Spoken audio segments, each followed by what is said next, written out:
प्रदेश में नगर परिषद और नगर पालिका के चुनाव जल्द ही करवाए जाएंगे, जिसे लेकर हमारे संवाददाता रवि चंदेल ने state election commissioner of Haryana Dhanpat Singh से खास बातचीत की है। उन्होंने बताया कि 28 मार्च तक चुनाव करवाने की सभी तैयारियां पूरी कर ली जाएंगी और उसके 25 दिनों के बाद चुनाव करवाए जाएंगे। अनुमान है कि अप्रैल के अंत तक नगर परिषद और पालिकाओं के चुनाव करवाए जाएंगे। और क्या कुछ कहा, जरा सुनिए आप।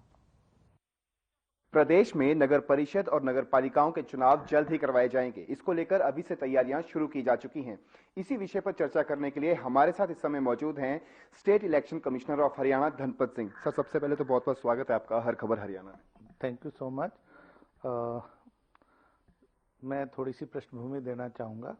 हरियाणा में हमारे पास 11 म्यूनसिपल कॉरपोरेशंस, 22 म्यूनसिपल काउंसिल्स और 60 म्यूनसिपल कमेटियां हैं। तो कुल मिला के 93 जो अर्बन लोकल बॉडीज़ हैं, उनमें से 51 के चुनाव ड्यू थे, लेकिन अभी राज्य सरकार से हमें 48 के लिए जो कंकरेंस जरूरी होती है वो आई है। उनके चुनाव हम करवाने जा रहे हैं। उसके लिए जो प्रथम चरण की रिक्वायरमेंट होती है वोटर लिस्ट अपडेशन की, वो शेड्यूल हमने जारी किया है। जी, तो किस तरीके से जो है इस बार के चुनाव कंडक्ट करवाए जाएंगे, वार्ड्स नए बनाए जाएंगे, क्या कुछ रहेगा अपडेट, किस तरीके से तैयारियां की जा रही हैं? देखिए, जहां तक वार्ड बंदी का सवाल है या रिजर्वेशन ऑफ सीट्स का सवाल है, ये सब राज्य सरकार के अर्बन लोकल बॉडीज डिपार्टमेंट के कार्य क्षेत्र में आता है। तो वो वार्ड बंदी करके उन्होंने भेजी है। रिजर्वेशन कहाँ पे जनरल कैटेगरी कैंडिडेट होगा, कहाँ जनरल कैटेगरी की विमेन होगी, कहाँ ऐसी कैटेगरी का कैंडिडेट होगा, कहाँ ऐसी विमेन होंगी, वो सब उन्होंने तैयार करके हमें भेजी है। हमारा काम है चुनाव आयोग के तौर पे उन जगहों पे निष्पक्ष रूप से शांतिपूर्ण ढंग से चुनाव करवाना। सर, ईवीएम को लेकर ऑलरेडी पूर्व में भी काफी ज्यादा आरोप प्रत्यारोप का सिलसिला रहा। इस बार के जो चुनाव होंगे, इन चुनावों के मद्देनजर ईवीएम की सुरक्षा और ईवीएम जो खराब होती हैं या फिर सडनली कुछ ना कुछ प्रॉब्लम्स आ जाती हैं, उन टेक्निकल प्रॉब्लम्स को टैकल करने के लिए क्या कुछ रणनीति जो है तैयार की जा चुकी है? इसके दो पहलू हैं। एक तो जो संदेह की बात है कि ईवीएम में गड़बड़ी होती है या ईवीएम को बाहर से हैक किया जा सकता है, उसको तो मैं बिल्कुल नहीं मानता। मैं खुद भी इंजीनियरिंग बैकग्राउंड से हूँ, साइंटिफिक बैकग्राउंड से हूँ, और एज डीसी मैंने ईवीएम्स यूज़ किए हैं इलेक्शन में। तो ईवीएम्स जो है हमारी बहुत स्टडी हैं और इनमें ऐसा कोई चिप या ऐसा कोई मैकेनिज्म नहीं है जिसको बाहर से हैक किया जा सके।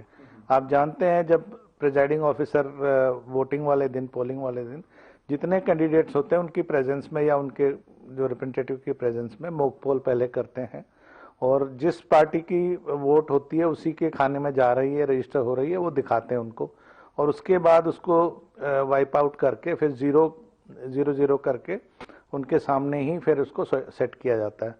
जहाँ तक मशीनों के खराब होने की बात है, देखिए कोई भी मशीनरी है खराब हो सकती है। इसके लिए हम 10 से 15% एक्स्ट्रा ईवीएम्स देंगे। और वार्ड का दायरा आप समझ सकते हैं, शहर के अंदर ही है, तो 2-3 स्क्वायर किलोमीटर, 4 स्क्वायर किलोमीटर से ज़्यादा का नहीं होता है। तो वहाँ पे 5 मिनट में, 10 मिनट में जो सरप्लस ईवीएम है वो पहुँच जाएगी, अगर कहीं पे ऐसी गड़बड़ी की संभावना होती है तो। खैर, आपने अभी तक जो है प्रिपरेशन के बारे में बताया, क्या अनुमान है सर, कब तक जो है, कौन से महीने में जो है, अगर अनुमान की बात की जाए, एस्टिमेट की बात की जाए, तो कब तक जो है चुनाव करवाए जा सकते हैं? ये जो सबसे जरूरी काम होता है, जो मतदाता सूची तैयार करना, जिसके लिए मैंने बताया कि अभी हमने सभी संबंधित जिलों में, जिनमें ये 48 म्यूनसिपल बॉडीज़ हैं, 29 म्यूनसिपल कमेटीज़ हैं और 19 म्यूनसिपल काउंसिल्स हैं, उनको दिशा निर्देश दिए थे कि 18 फरवरी तक जो 5/1/2022 को इलेक्शन कमीशन ऑफ इंडिया की लिस्ट थी, उसको 18 फरवरी तक अपलोड करना था वार्ड वाइज करके। तो वो सभी जिलों ने कर दिए हैं। थोड़ी सी रानिया में प्रॉब्लम थी, सिरसा में, उनको 2-3 दिन का समय और दिया गया, वो भी उसको कर लेंगे। उसके बाद अब इसमें क्लेम्स एंड ऑब्जेक्शंस किसी को है उस लिस्ट पे, वो पब्लिश हो गई है, पब्लिक डोमेन में है, नोटिस बोर्ड पे, म्यूनसिपल कमेटियों के और वेबसाइट पे है। जिनके क्लेम्स एंड ऑब्जेक्शन जो रिवाइजिंग अथॉरिटीज़ हैं वो सुनेंगी और उसके बाद वो अपडेट करेंगे। उसके बाद लास्ट अपॉर्चुनिटी के तौर पे अपीलेट अथॉरिटी, डिप्टी कमिश्नर है जिले का, वो करके इसको 28 मार्च तक पूरा कर दिया जाएगा। अभी ये शेड्यूल हमारा जारी है।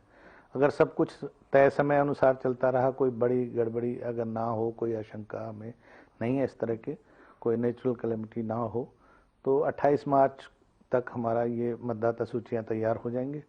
उसके बाद कम से कम हमें 25 दिन का एक मिनिमम टाइम शेड्यूल होता है। तो उम्मीद करते हैं कि अप्रैल अंत तक हम चुनाव कर पाने की स्थिति में होंगे। लेकिन एक चीज़ दूसरी पर मुनस्सर है, डिपेंडेंट है, तो इसके बारे में आधिकारिक रूप से 28 मार्च के बाद ही मैं जानकारी दे पाऊंगा। बहुत बहुत शुक्रिया सर अपना कीमती समय देने के लिए।